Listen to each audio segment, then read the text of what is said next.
Hey guys, Dominic Stairs here from the wonderful south side of the Windy City. No, I'm not. As you can see, I'm not at a house. I'm usually filming at a house. I've done many BRRRR projects. I've done many videos on BRRRR. I've showcased the house when I first bought it, while I'm working on it, and the final product. This is gonna be a little different. I will obviously this video is about Burr, but I'm going to add something that I really yet haven't seen. Watching Bigger Pockets videos or even reading their blogs.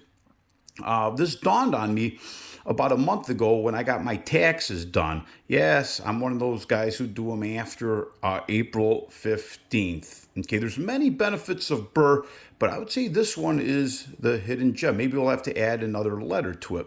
So let's recap what BRRRR is. Now, I did 3 BRRRRs in 2022, and I've done one in I'm sorry, I did 3 BRRRRs in 2021 and one in 2022. So it's buy, rehab, rent, refinance, repeat. Let me take you through all the steps, okay? Now, I'm going to show you with one of the houses I purchased. I purchased an undervalued house. Now, BRRRR works only when you buy an undervalued house. I bought an undervalued house for $50,500 in the south side of the city. Okay, needed amount of work. The rehab costs were $10,500. Now here's the buy and rehab part of BRRRR. You do not go to a traditional lending institution. Everything is purchased on the front end. The buy and the rehab, everything is done with your own money.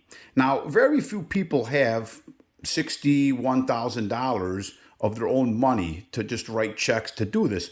So you have to be creative. Back in the late 90s, my mentor was doing BRRRR with credit cards. And he showed me how to do it. I had some credit cards. I would get those cash advances with low interest, and the interest rates would spike after 6 months. So you had to make sure to time this right. In the late in 2018, 2019, 2020, I was doing BRRRRs with by taking money out of my 403b. Okay, I'm a government employee. I don't have a 401k. I have a 403b. Pretty much similar concept. So I would pull money out to buy and for the rehab. Okay, so that's one way I got it. Now, there's other ways you can get it. There's private lenders. There's hard money. You may have an uncle who has a lot of money in the bank and they're making a whopping 1%. If you sell them on the idea, maybe you could give them something. You could sweeten the pot that's better. Now, the way I'm getting my money is I have several houses that I own free and clear. I took 4 houses I own free and clear.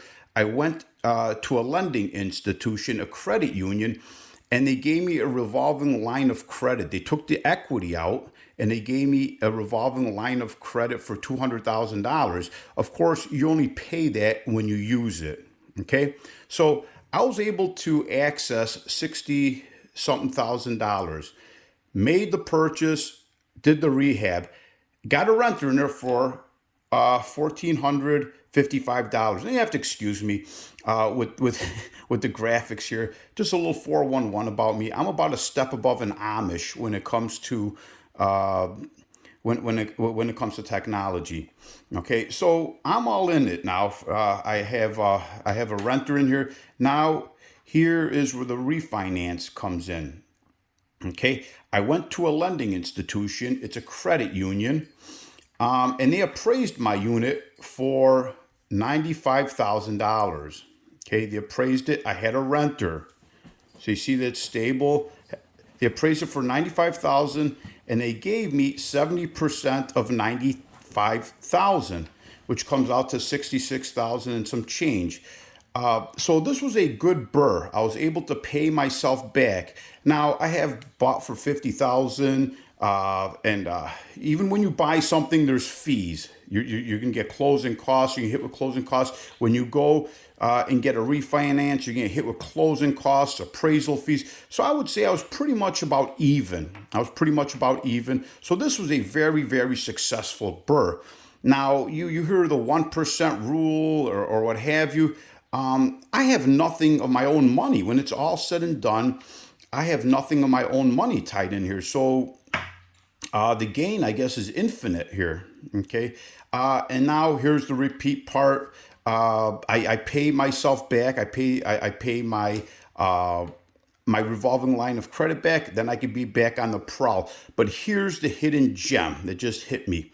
So I was getting my taxes done, and with this particular property, the accountant asked me what my expenses were. I told him, well, I had $10,500 in expenses. And he asked me how much were in repairs, how much were in improvements. Now there is a difference. If there's a CPA here and I'm saying anything erroneous, feel free to correct me in the chat box.